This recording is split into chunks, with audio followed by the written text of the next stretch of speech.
1 Korintus pasal yang ke-12. 1 Korintus pasal yang ke-12 ayat, saya bacakan ayat yang ke-4 sampai ayat yang ke-7. Demikian bunyi firman Tuhan dalam Alkitab Perjanjian Baru, 1 Korintus pasal yang ke-12 ayat yang ke-4 sampai yang ke-7. Demikian firman Tuhan berikut di atas. Rupa-rupa karunia tetapi satu roh. Ayat yang keempat, ada rupa-rupa karunia tetapi satu roh, dan ada rupa-rupa pelayan tetapi satu Tuhan, dan ada berbagai-bagai perbuatan ajaib, tetapi Allah adalah satu yang mengerjakan semuanya dalam semua orang. Tetapi kepada tiap-tiap orang dikaruniakan penyataan roh untuk kepentingan bersama. Ayat yang ke-6 saya ulangi. Dan ada berbagai-bagai perbuatan ajaib, tetapi Allah adalah satu yang mengerjakan semuanya dalam semua orang. Puji Tuhan. Haleluya. Saudaraku yang dikasihi Tuhan Yesus, kita mengerti tentang firman ini dan kita akan belajar tentang kebersamaan, kesatuhatian, keberagaman, dan ada perpaduan.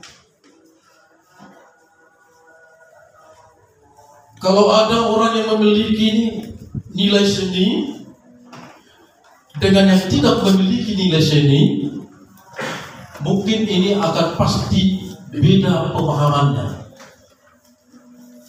Ikut ya, pasti mempunyai perbedaan, karena harus mempunyai perspektif yang berbeda ketika melihat perpaduan suatu warna yang berbeda. Tadi saya katakan, orang yang memiliki nilai seni dengan yang tidak memiliki nilai seni pasti mempunyai perspektif dan perbedaan. Seorang pelukis dengan cekatan melakukan percampuran warna-warna, saudaraku, memberikan nuansa. Supaya apa? Supaya indah dan menarik pada lukisan tersebut.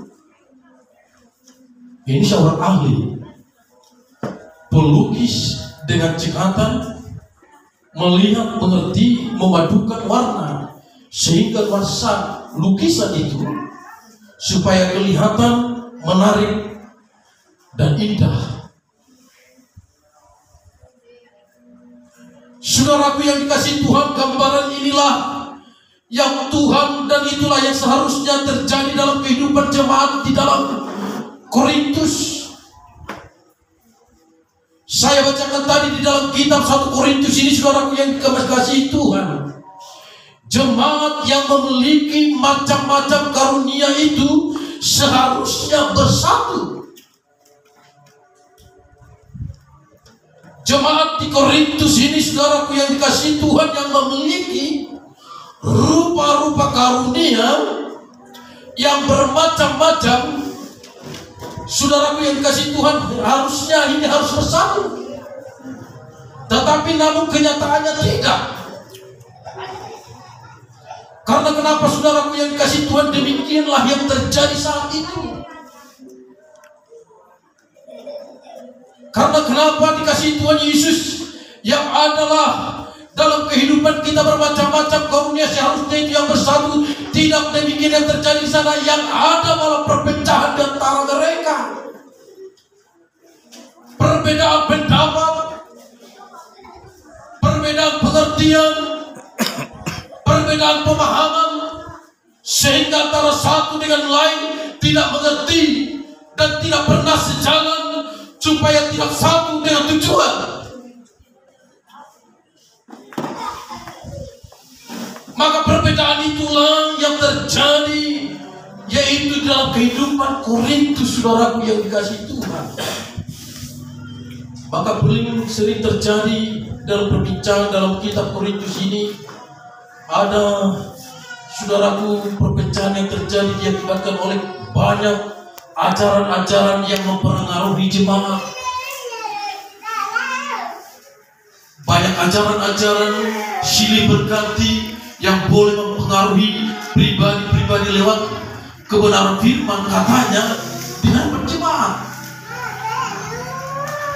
Tetapi saudaraku yang dikasihi Tuhan Yesus, perpecahan ini diakibatkan oleh maksudnya ajaran-ajaran tentang mempengaruhi jemaat yang membuat mereka menjadi menggolong-golongkan diri, terjadi perpecahan sehingga satu antara yang lain tidak sinkron lagi pemahaman tentang bagaimana kebenaran karunia itu.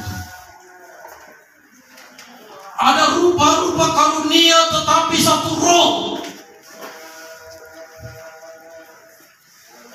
Ada yang masuk dalam pikiran kita, dalam kehidupan kita, dalam firman ini, saudaraku yang dikasihi Tuhan. Pemahaman-pemahaman bermasuk dengan grup-grup yang ada di dalam kita. Saudaraku,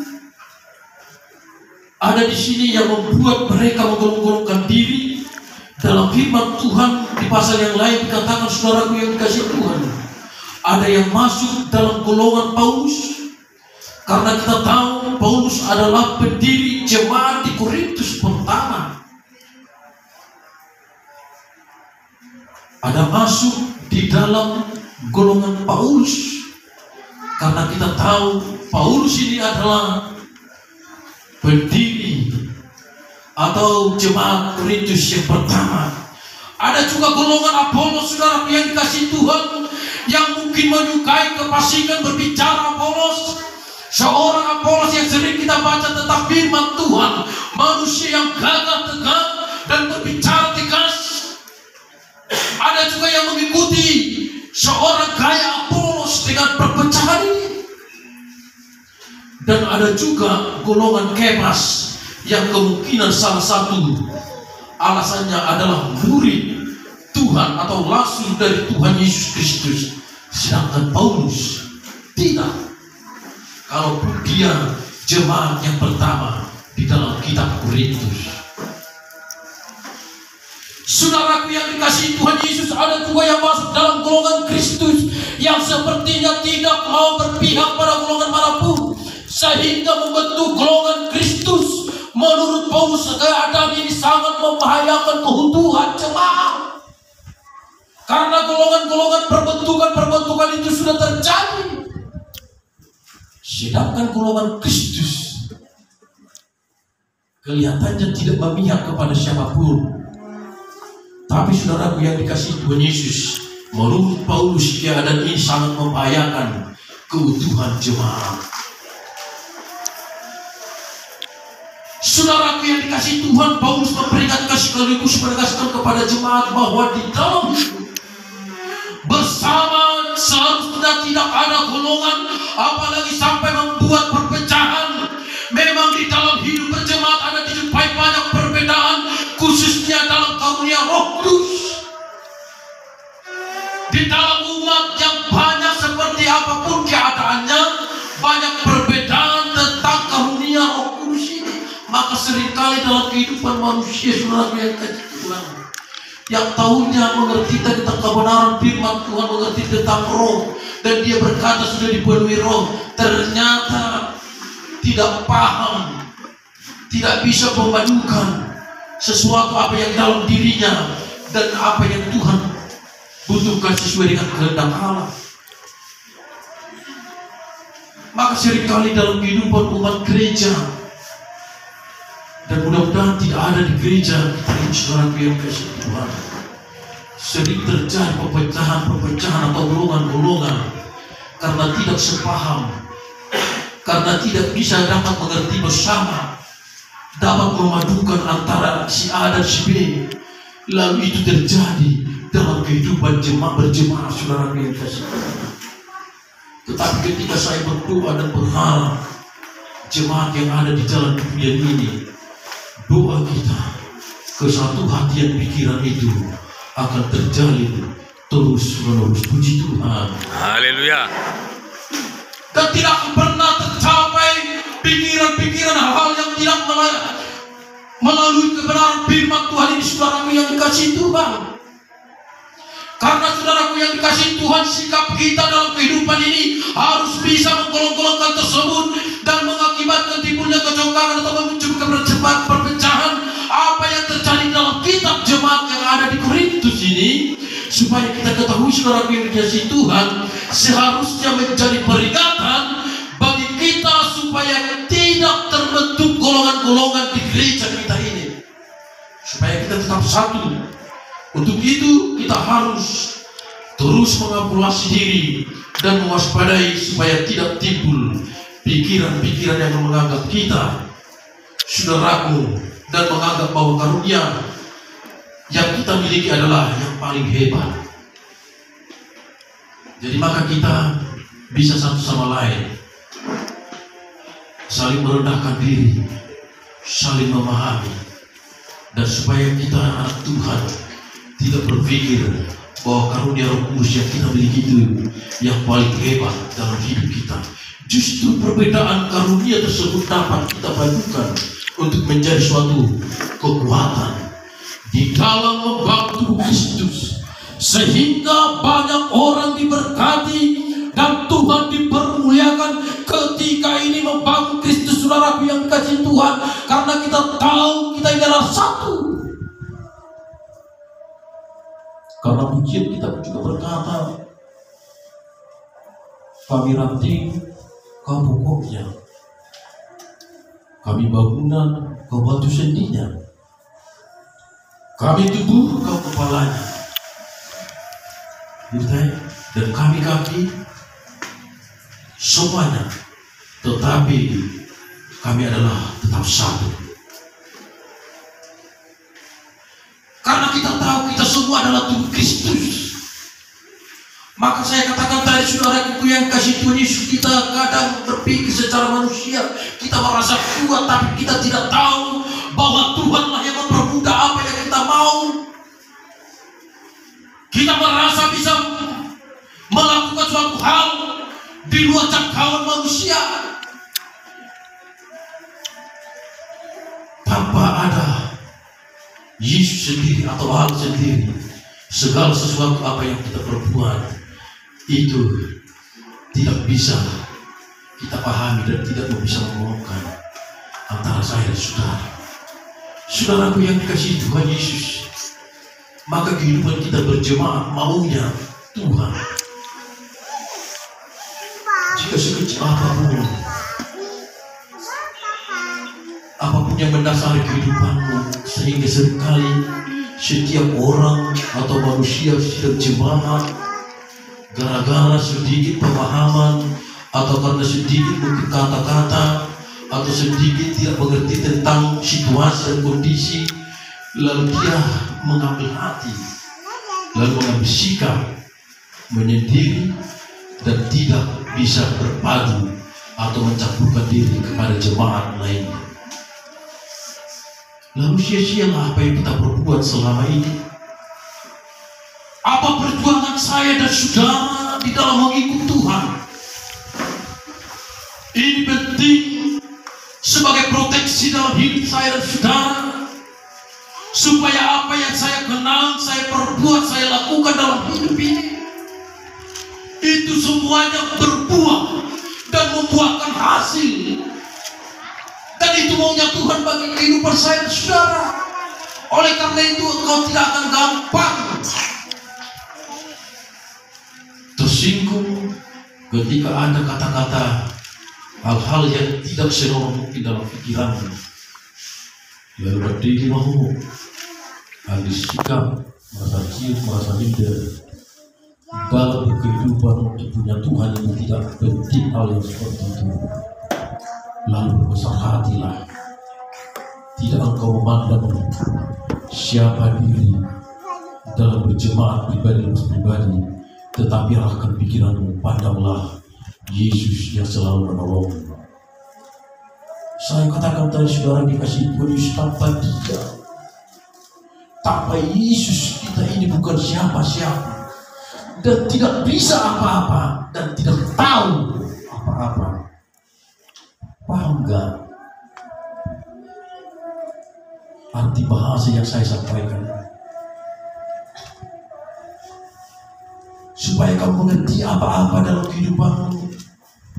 Roh yang Tuhan nyatakan ini, maka engkau satukanlah, karena kita tahu kita ini adalah satu tubuh di dalam Kristus.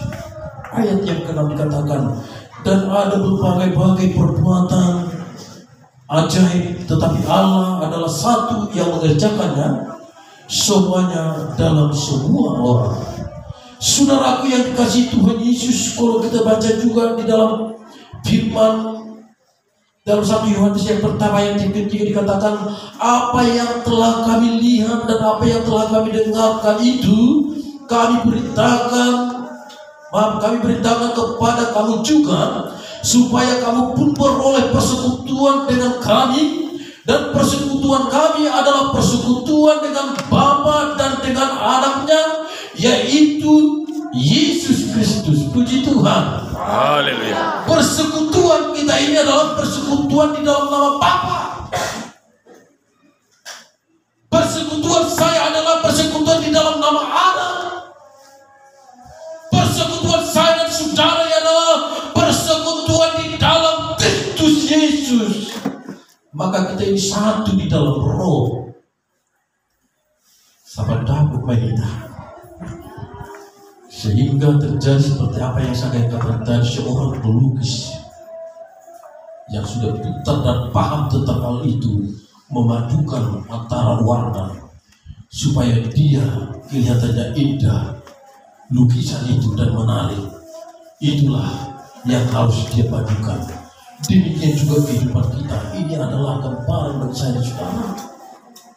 Sebagai anak Tuhan Gereja Pentakosta Indonesia, seperti yang dikatakan firman Tuhan yang pertama dari Nokola Dokuko Gereja Pentakosta Manggo Tawina Kepelowo Rita Malu Tuhita Tuhan Yesus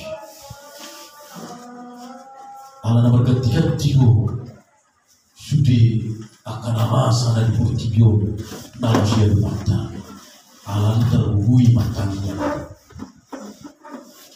Tapa posul mata asa berhinte di taingot hapor tinyono namang kawinang bergogo kita asa morat kita lalu bebdo maneo iba suku nang pinaragi di Tuhan kita asa mga bisisi bulu mamang kawinang rogi tentu di mata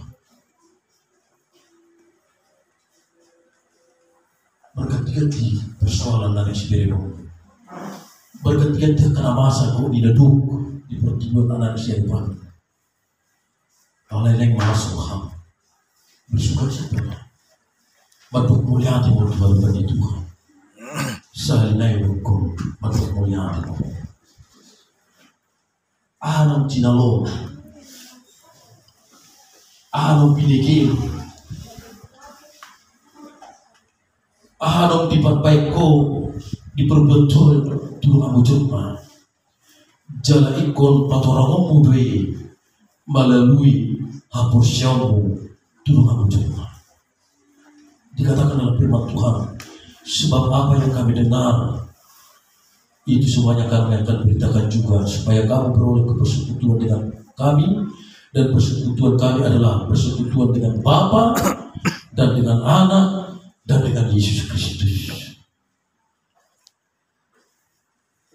Tanpa musuh kata.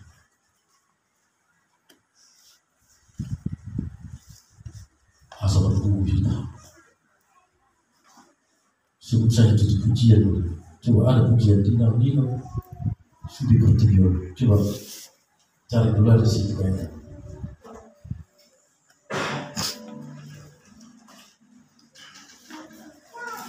Pernah dengar perus?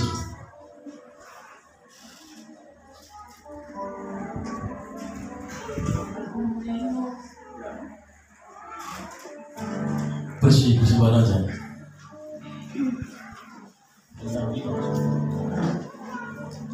Coba kita nyanyikan ini dulu.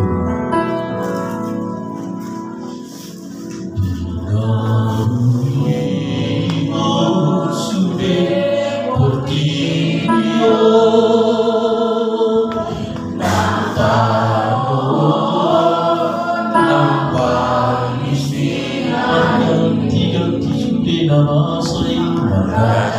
ganti sudah nama saya tersomo dan ibadah tersomo dan ibadah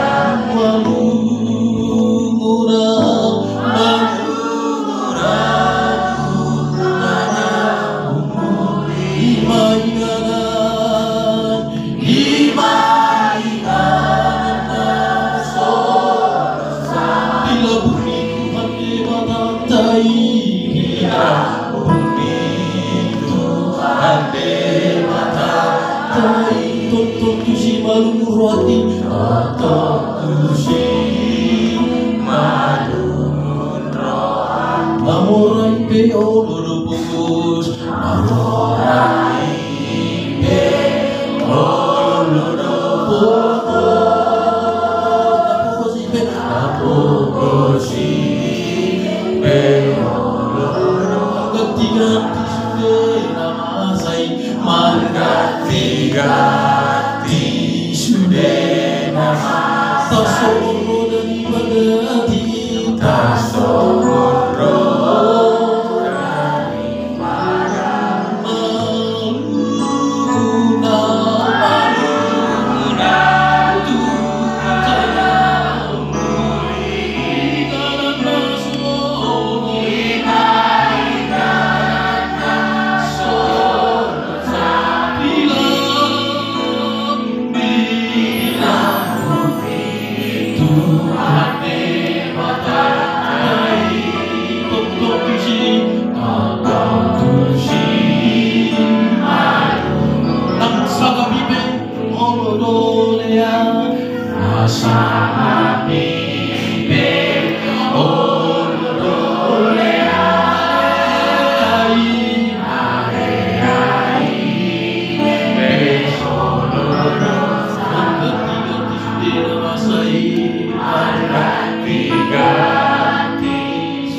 Namo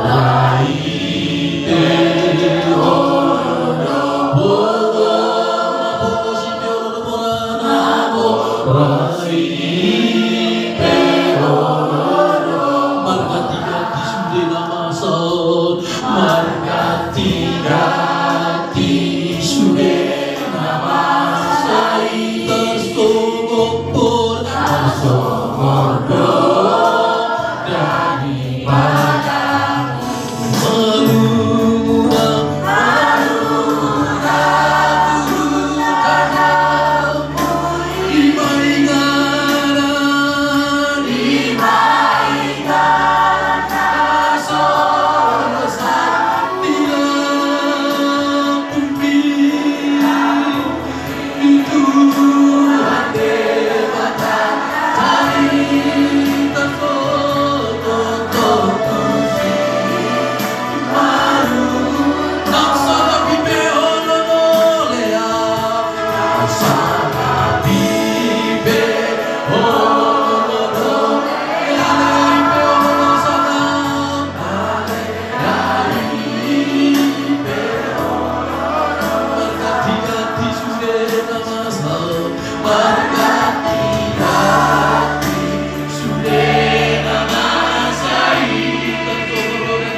Aku